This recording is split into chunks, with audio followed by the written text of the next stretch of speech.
So dear students, हम Thomas calculus की exercise 3.6 कर रहे थे। क्वेश्चन नंबर 50 तक हमने कंप्लीट कर लिया है। आज की लेक्चर वीडियो में हम लोग क्वेश्चन नंबर 51 से स्टार्ट कर रहे हैं।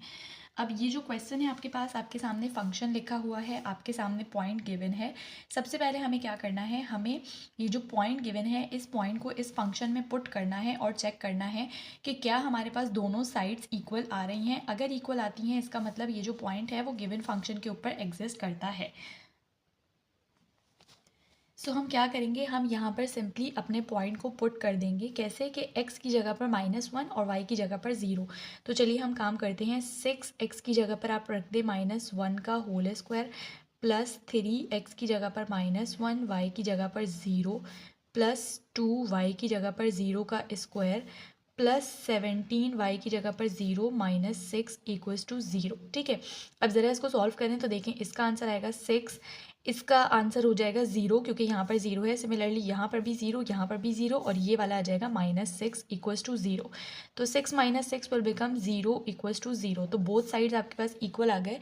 इसका मतलब ये जो हमारा गिवन पॉइंट है ये हमारे इस फंक्शन के ऊपर लाई करता है। ठीक है, ये हमारा फर्स्ट स्टेप था। इसके बाद हमें क्या करना था, हमसे कहा गया था कि आपने इक्वेशन फाइंड आउट करनी है टेंजेंट लाइन के लिए, जिसका हमारे पास फॉर्मूला होता है y - y not equals to m into x minus x not. ठीक है, अब यहाँ पर हमारे पास प्रॉब्लम क्या आई थी कि हमारे पास दोनों पॉइंट्स मौजूद हैं एक्स नॉट और वाई नॉट, जो कि ये रहे, लेकिन हमारे पास जो स्लोप है m वो गिवन नहीं है।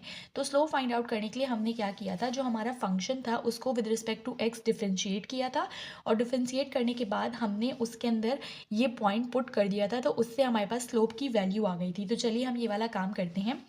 हम यहाँ पर लिखेंगे फॉर स्लोप और उसके बाद फिर नीचे आपने लिखना है differentiating the function with respect to x. ठीक है, ये वाली लाइन आप लोग खुद से लिख लेंगे। अब यहाँ पर आपने क्या करना है, बोथ साइड्स पर पहले d/dx अप्लाई करना है। तो ये देखें, ये हो जाएगा d/dx of 6x square plus 3xy plus 2y square plus 17y minus 6 equals to, right hand side पे आपके पास 0 है तो वो आप एज इट इज़ ऐसे ही लिख दें। ठीक है, अब यहाँ पर आप देखें, आपने यहाँ पर डेरिवेट करना है। तो आप चाहें तो पहले आप इस सब के लिए अलग अलग डेरिवेटिव लिख लें या आप डायरेक्ट डेरिवेट करें, इट्स टोटली योर चॉइस। ठीक है, तो मैं डायरेक्टली डेरिवेट करना स्टार्ट कर रही हूँ। 6x स्क्वायर के ऊपर जब आप पावर रूल लगाएंगे तो उसका क्या होगा कि 6 आपके पास पहले आ जाएगा। एक्स स्क्वायर के ऊपर आपने पावर रूल अप्लाई करना है, तो एक्स स्क्वायर का derivative according to power rule आपके पास आ जाएगा 2x और उसके बाद फिर d/dx ऑफ x। ठीक है, उसके बाद फिर आ जाएगा प्लस 3 को आप पहले एज इट इज़ बाहर लिख लीजिए एज अ कांस्टेंट। उसके बाद एक्स वाई के ऊपर आपने क्या लगाना पड़ेगा, प्रोडक्ट रूल। तो प्रोडक्ट रूल के अकॉर्डिंग आपके पास एक्स जो है वो u है, वाई जो है वो v है। तो u इंटू वी रूल के according u as it is derivative of v plus v as it is derivative of u। ठीक है, आई होप कि ये वाले आप लोगों को अब सारे जो फॉर्मूलाज हैं वो याद हो चुके होंगे। उसके बाद फिर प्लस 2y स्क्वायर के अंदर क्या होगा कि 2 आपने ऐसा कांस्टेंट बाहर लिया, y स्क्वायर के ऊपर आप पावर रूल अप्लाई करें तो इसका डेरिवेटिव आ जाएगा 2y and then d/dx of y। उसके बाद फिर प्लस 17y के ऊपर आप अप्लाई करें जब डेरिवेटिव, तो ये हो जाएगा 17dy/dx। और उसके बाद फिर क्योंकि 6 आपके पास कांस्टेंट है, इसका डेरिवेटिव 0 होता है, वो आप मत लिखें, इक्वल्स टू 0 आपने लिख दिया। सही है, अब आपने क्या करना है, जिस भी टर्म के अंदर dy/dx है, या पहले आप इसको थोड़ा सा सिंप्लीफाई कर लें। तो ये देखें 6 2 ये हो जाएगा 12x और ये हो जाएगा 1 जो कि मैं नहीं लिखूंगी। फिर प्लस 3 अंदर सबसे मल्टीप्लाई होगा तो एक जो है वो हो जाएगा 3x dy/dx और उसके बाद फिर प्लस 3y और ये dx/dx है, ये 1 हो जाएगा। सही है, उसके बाद फिर plus 2 × 2 will become 4y dy/dx और उसके बाद फिर है प्लस 17 dy/dx इक्वल्स टू 0। ठीक है, अब क्या करें, जिस भी टर्म के अंदर dy/dx है उसको आपने लेफ्ट हैंड साइड पर रखना है, बाकी की सारी टर्म्स को राइट हैंड साइड पर भेज देना है। तो जो हमारी पहली टर्म है वो है 3x dy/dx, उसके बाद फिर प्लस ये वाली 4y dy/dx और उसके बाद फिर है प्लस 17 dy/dx इक्वल्स टू के इस साइड पर आपके पास ये 12x आ रहा है और 3y आ रहा है और दोनों की साइंस को भी आपने चेंज करना पड़ेगा। तो ये हो जाएगा -12x और -3y। सही है। अब इस सब में से जो लेफ्ट हैंड साइड पर टर्म्स हैं इनमें से dy/dx को कॉमन ले लें, जो अनकॉमन है वो लिख लीजिए। तो यहाँ से हमारे पास बचा 3x + 4y + 17 और इक्वल्स टू के इस साइड पर आपने एज इट इज़ लिख लेना है जो कुछ भी आपके पास लिखा हुआ है। उसके बाद फिर आप देखें ये वाली जो टर्म है इसको आप इक्वल्स टू के उस साइड पर भेजेंगे तो यहाँ पर ये मल्टीप्लाई हो रही है, वहाँ जाके डिवाइड हो जाएगी। ठीक है, तो ये वाला काम आप कर लें तो आपके पास आ जाएगा dy/dx equals to -12x - 3y और डिनोमिनेटर में आपके पास आ जाएगा 3x + 4y + 17। अब ये हमारे पास आ चुका है डेरिवेटिव, लेकिन हमें डेरिवेटिव नहीं, हमें स्लोप फाइंड आउट करना था। उसके लिए हमें क्या करना पड़ेगा, हमें dy/dx जो आया है उसकी वैल्यू निकालनी पड़ेगी उस गिवन पॉइंट पर जो हमें गिवन है। तो पॉइंट हमें क्या गिवन था, -1, 0 गिवन था। तो अब यहाँ पर हम क्या करेंगे, x की जगह पर -1 और y की जगह पर 0 सब्सटीट्यूट कर दें। तो ये देखें ये हो जाएगा -12, x की जगह पर आपने रखा -1। उसके बाद फिर माइनस जिस भी टर्म में y है वो 0 हो जाएगी क्योंकि y की वैल्यू हमारे पास क्या है, 0 है। ठीक है, तो ये वाली टर्म 0 हो जाएगी। डिनोमिनेटर में आप लिखें 3x की जगह पर रखिए -1 फिर +4y। आपको पता है जब y जो है वो 0 है, आप 0 को 4 से मल्टीप्लाई करेंगे वो भी 0 हो जाएगी और फिर +17। तो अब आप इसको अपने क्विकली कैलकुलेटर के अंदर सब्सटीट्यूट करें। आपके पास जो न्यूमरेटर है उसमें आ जाएगा 12 और डिनोमिनेटर में आपके पास आ जाएगा 14। तो 12/14 इसको जब आप फर्दर सिंप्लीफाई करेंगे ये आ जाएगा 6/7। तो ये जो बेसिकली 6/7 है ये आपके पास स्लोप आया है, यानी कि जो मेरे पास स्लोप आया है वो क्या आया है, 6/7 आ गया है। सही है। अब हमें पता है कि हमें जो है वो सिर्फ टेंजेंट लाइन नहीं, हमें नॉर्मल लाइन की भी इक्वेशन फाइंड आउट करनी है और नॉर्मल लाइन की इक्वेशन के लिए हमें नॉर्मल लाइन का स्लोप चाहिए होगा।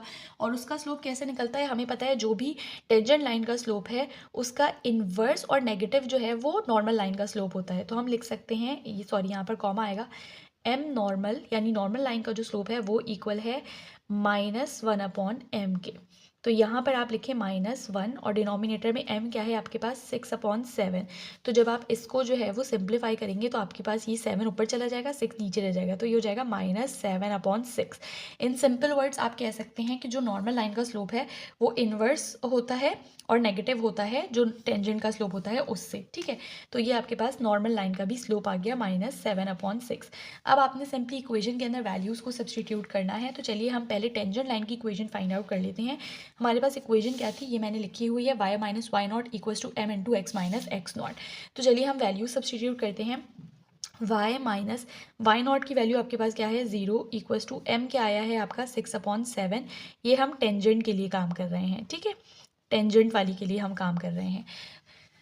फिर है आपके पास x - x0। x0 आपके पास क्या है, -1, तो ये माइनस और ये माइनस बन जाएगा +1। ठीक है, तो ये हो जाएगा y = यहाँ पर आपके पास आ जाएगा 6/7x + 6/7। ठीक है, तो ये आपके पास जो है वो आ गई है टेंजेंट लाइन की इक्वेशन। उसके बाद मैं यहीं पर आगे काम कर लेती हूँ। नॉर्मल लाइन, आपने यहाँ पर हेडिंग डालनी है नॉर्मल लाइन। उसके बाद फिर आपने यहाँ पर उसकी इक्वेशन लिखनी है जो कि होती है y - y0 = m normal x - x0। तो चलिए अब वैल्यू सब्सटीट्यूट करिए, सेम वैल्यूज़ होंगी, सिर्फ और सिर्फ जो आपका स्लोप है वो चेंज हो जाएगा। ठीक है, तो यहाँ पर मैंने 7/6 है, स्लोप की वैल्यू डाल दी, फिर x + 1, ये मैंने सारी वैल्यूज सब्सटीट्यूट कर दी। अब आपने क्या करना है, इसको सिंपली आपने सॉल्व कर लेना है। तो ये हो जाएगा -7/6x -7/6। ठीक है, तो ये हमारे पास क्या हो गया है, ये हमारे पास आ चुकी है किसकी वैल्यू, हमारी नॉर्मल लाइन की इक्वेशन आ चुकी है। ठीक है, सो डियर स्टूडेंट्स यहाँ पर हम लोगों ने काम कर लिया है। जो हमारा क्वेश्चन था वो कम्प्लीटली सॉल्व हो चुका है। अब हम मूव करेंगे इसके नेक्स्ट क्वेश्चन की तरफ जो कि है क्वेश्चन नंबर 52। ये हमारा क्वेश्चन है, क्वेश्चन नंबर 52। सेम स्टेप्स करनी है, सिर्फ और सिर्फ फंक्शन आपके पास चेंज है। सबसे पहले आपने क्या करना है, इस पॉइंट को सब्सटीट्यूट करना है और पॉइंट सब्सटीट्यूट करने के बाद आप लोगों को चेक कर लेना है कि ये पॉइंट एग्जिस्ट करता है या नहीं करता है। उसके लिए आपने क्या करना है, x की जगह पर सब्सटीट्यूट करना है √3। तो चलिए हम करते हैं, √3 का स्क्वायर माइनस √3 और उसके बाद फिर x की वैल्यू है √3 और y की वैल्यू है 2 फिर हो जाएगा प्लस 2y की वैल्यू है 2, तो ये हो जाएगा 2 का स्क्वायर इक्वल्स टू 5। ठीक है, उसके बाद आप देखें रूट से स्क्वायर कैंसिल आउट हो जाएगा, आपके पास आ जाएगा 3 माइनस ये √3 और ये √3 दोनों पेयर बन जाएंगे और आपके पास हो जाएगा 3 और उसके बाद है 2, फिर हो जाएगा प्लस 2 एज इट इज़ और 2 का स्क्वायर इज़ 4 इक्वल्स टू 5। अब यहाँ पर ज़रा आप करें तो ये देखिए 3 माइनस 3 2 ज़ा 6 फिर प्लस 4 2 ज़ा 8 इक्वल्स टू 5। तो ये देखें 8 + 6 - 3, इसको जब आप अपने कैलकुलेटर में सब्स्टिट्यूट करेंगे तो आपके पास इसका आंसर आएगा 5। तो 5 इक्वल्स टू 5 आ गया है, विच मीन्स कि हमारा जो पॉइंट है वो एग्जिस्ट करता है। इसके बाद आप लोगों ने क्या करना है, आप लोगों ने वही सेम स्टेप्स करने हैं। आपको लिखना है for slope differentiating the function with respect to x. ठीक है, ये वाली लाइन आप लोगों ने लिख लेनी है। d/dx अप्लाई करना है आपने, तो ये हो जाएगा d/dx of x square minus √3xy plus 2y square equals to d/dx of 5। सही है, अब आप इसको ज़रा डिफ्रेंशिएट करें तो देखें एक्स स्क्वायर के ऊपर पावर रूल अप्लाई होगा तो ये हो जाएगा एक्स स्क्वायर का डेरिवेटिव आएगा 2x and then d/dx of x। उसके बाद फिर माइनस √3 को आपने पहले एज अ कांस्टेंट बाहर लेना है, एक्स वाई के दरमियान प्रोडक्ट रूल अप्लाई करें, अभी अभी पिछले क्वेश्चन में अप्लाई किया है। x dy/dx plus y d/dx of x, ये तो अब आप लोगों को याद हो ही चुका होगा। उसके बाद फिर प्लस 2y स्क्वायर के ऊपर ज़रा आप अप्लाई करें तो 2 एज अ कांस्टेंट बाहर आएगा, y स्क्वायर के ऊपर पावर रूल हो जाएगा, पावर रूल के अकॉर्डिंग ये y स्क्वायर का डेरिवेटिव आएगा 2y and then dy/dx equals to के इस साइड पर हमारे पास कांस्टेंट है 5 जिसका डेरिवेटिव होता है 0, तो वो हमने लिख लिया। उसके बाद अब आप इसको थोड़ा सा सिंप्लीफाई कर लें तो ये हो जाएगा 2x, उसके बाद फिर माइनस √3 को अंदर मल्टीप्लाई करवाएं तो ये हो जाएगा √3x dy/dx और उसके बाद फिर माइनस √3y हो जाएगा, इसका आंसर आएगा 1। फिर plus 2 × 2 will become 4y and then dy/dx equals to 0। अब dy/dx वाली टर्म्स को लेफ्ट हैंड साइड पर रखिए, बाकी सारी टर्म्स को राइट हैंड साइड पर हम भेज देंगे। तो इससे हमारे पास क्या बन जाएगा, देखें ये आपके पास हो जाएगा माइनस √3x dy/dx और उसके बाद फिर है plus 4y dy/dx equals to के इस साइड पर आपके पास आ जाएगा, पहले हम √3y को लिख लेंगे, ये हो जाएगा हमारे पास पॉजिटिव और ये 2x जो है वो जब उधर जाएगा तो ये हो जाएगा नेगेटिव। ठीक है, तो ये हमने इस तरह से लिख लिया। उसके बाद अब आपने क्या करना है, इन दोनों में से dy/dx को कॉमन ले लेना है, तो dy/dx को मैंने कॉमन लिया और मेरे पास क्या बच गया, मैं पहले 4y लिख लेती हूँ क्योंकि ये पॉजिटिव टर्म है। ठीक है, 4y माइनस √3x इस तरह से लिख लेती हूँ, कोई फ़र्क नहीं पड़ता आगे पीछे करने से, सिर्फ और सिर्फ थोड़ा सा हमारा जो है माइनस पहले लिखने के बजाय मैंने इसको बाद में लिख दिया अरेंज करके। सही है, उसके बाद फिर इक्वल्स टू के इस साइड पर है √3y माइनस 2x। अब आप देखें dy/dx का जो आंसर है वो आपके पास क्या आएगा कि आपके पास √3y माइनस 2x है और इसको हम डिवाइड में ले आएंगे तो ये हो जाएगा 4y माइनस √3x। ये आ चुका है आपके पास dy/dx का आंसर। बट हमें क्या फाइंड आउट करना है, हमें स्लोप फाइंड आउट करना है। उसके लिए हमें यहाँ पर जो वैल्यू है, जो पॉइंट गिवन है वो सब्सटीट्यूट करना पड़ेगा। तो dy/dx हम फाइंड आउट कर लेंगे एट √3, 2 के ऊपर equals to √3 as it is, y की जगह पर आपने सब्सटीट्यूट किया 2 माइनस 2, x की जगह पर आपने सब्सटीट्यूट किया √3 और डिनोमिनेटर में आपके पास है 4, y की जगह पर आपने सब्सटीट्यूट किया 2 माइनस √3, x की जगह पर आपने सब्सटीट्यूट कर दिया √3 इक्वल्स टू, देखें ये है 2√3 और ये भी है 2√3, तो ये दोनों एक दूसरे से सब्ट्रैक्ट होकर आपके पास आएगा 0 और डिनोमिनेटर में आपके पास क्या आ जाएगा 4 2 ज़ा 8 माइनस ये √3 दोनों पेयर बनकर बाहर आ जाएंगे तो आपके पास क्या आ जाएगा 3, तो ये हो जाएगा 0/8 माइनस 3 विल बिकम 5। अब आपको पता है किसी भी चीज़ के नीचे 0/5 है तो इसका आंसर आपके पास क्या आएगा 0 आ जाएगा। ठीक है, ये हमने निकाल लिया नॉर्मल लाइन का स्लोप, अब सॉरी टेंजेंट लाइन का स्लोप। तो हम लिख सकते हैं कि स्लोप जो आया है वो हमारे पास क्या आया है 0 आया है। अब देखें हम पहले इसका काम कर लेते हैं, बाद में मैं नॉर्मल लाइन की बात करूंगी। अब आप इक्वेशन के अंदर वैल्यूज सब्सटीट्यूट कर दें, y minus y0 equals to m into x minus x0। ये किसकी है, टेंजेंट लाइन के लिए है, तो हम यहाँ पर टेंजेंट लिख लेंगे। ठीक है। आपने ये सारा काम ना प्रॉपर हेडिंग्स डाल के लिखना है। इक्वेशन ऑफ टेंजेंट लाइन, या यहाँ पर जो मैंने यहाँ पर डॉट डाले, आपने डॉट नहीं डालना, आपने प्रॉपर लिखना है। For slope differentiating the function with respect to x, ये सारी चीज़ें आपने प्रॉपर खुद से लिखनी है, ठीक है। अब देखें, चलिए अब हम वैल्यू सब्सटीट्यूट करते हैं। तो ये y माइनस वाई नॉट आपके पास क्या है 2 इक्वल्स टू m क्या आया है 0, x माइनस एक्स नॉट क्या आया है √3। अब आपको पता है यहाँ पर 0 है, दोनों टर्म से मल्टीप्लाई होकर राइट हैंड साइड पर आपके पास 0 आ जाएगा, और यहाँ पर है y माइनस 2, तो आप लिख सकते हो y इक्वल्स टू 2। ये आपके पास आ चुकी है टेंजेंट लाइन की इक्वेशन सिंपली। अब हम काम करने जा रहे हैं नॉर्मल लाइन के लिए। तो यहाँ पर हम सबसे पहले लिख लेंगे इक्वेशन ऑफ नॉर्मल लाइन, सही है। उसके बाद देखिए, नॉर्मल लाइन की इक्वेशन का स्लोप इसके आपके पास किस तरह आता है, मैंने बताया कि m नॉर्मल जो है वो इक्वल होता है -1/m के। तो -1/m आपके पास क्या है 0 आया है। आपको पता है समथिंग अपॉन 0 यानी कोई भी चीज़ होती है उसके डिनोमिनेटर में 0 होता है, उसका आंसर आपके पास इन्फिनिटी आता है। लेकिन हमें इन्फिनिटी अगर हमने लगा दिया यहाँ पर तो हमारी इक्वेशन नहीं बन पाएगी, और हमें तो हर हाल में अपनी इक्वेशन चाहिए।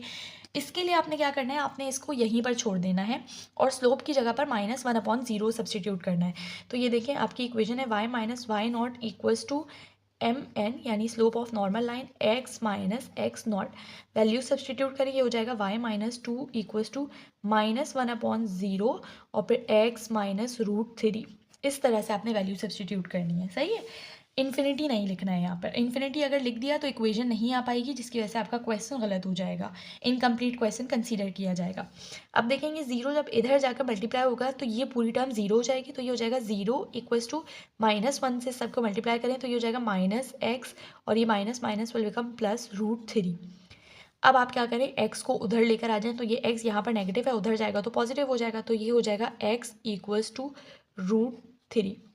ये आपके पास इक्वेशन आ चुकी है नॉर्मल लाइन की, ठीक है। इस तरह से आपने नॉर्मल लाइन की इक्वेशन को फाइंड आउट कर लिया है।